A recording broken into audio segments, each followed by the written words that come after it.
Hi, my name is Martha Bari, and I'm a longtime docent at the Freer and Sackler Galleries, also known as the National Museum of Asian Art. The object I love is the Freer Gallery's Breakfast in the Loggia by the American artist John Singer Sargent. It's a relatively small oil painting, roughly about 1 2/3 feet high by 2 1/3 feet wide. It portrays an intimate scene of two women seated outdoors in a sun-kissed loggia, the arcade through which we see hints of a lush green garden. To me, this painting is sheer poetry.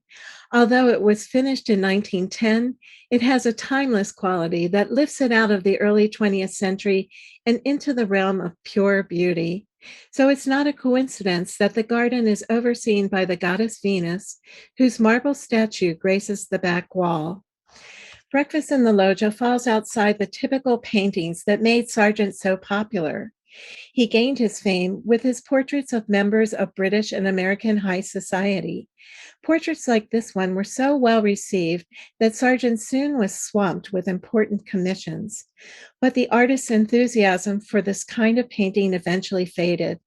Of these sumptuous works, Sargent wrote in 1907, "No more portraits. I abhor and abjure them and hope to never do another, especially of the upper classes." By the time Sargent painted Breakfast in the Loggia, he essentially had stopped doing formal portraits of his rich clients, and he began to travel extensively in Europe during the summer and autumn seasons. During these trips, he'd depict whatever he liked in drawings, watercolors, and oils. In this painting, he was inspired by a villa outside of Florence called the Torre Galli, where he and his friends were guests. The scene immediately casts a spell on us. It's a sunny autumn day. Elijah Wedgwood, a close friend of Sargent's sister, and Jane de Glen, an accomplished painter, relax at their breakfast table, engaged in pleasant conversation. Right in front of us, there's an empty place, a perfect spot for us to pull up an imaginary chair and enter the picture. And what a place! Everything is fluid, effortless, in motion. A small breeze makes the leaves ripple and the tablecloth sway. The morning sun dances across the walls, casting flickering light and shadows in pastel blues and peach. All the while, we're aware of Sargent's spontaneous brushwork laid down in such a way that he seemingly pulls this image out of thin air. Sargent's effortless style is on display in this close-up of Venus.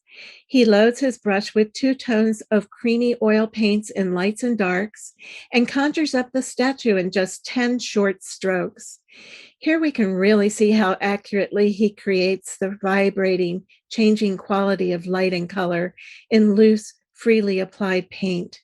Frozen in motion, these brush marks preserve Sargent's presence in the loggia as he painted his friends.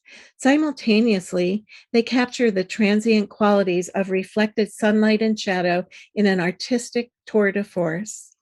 Of course, this is an idealized scene removed from real life, and in our hearts, we know we'll never be able to join those friends in that perfect loggia.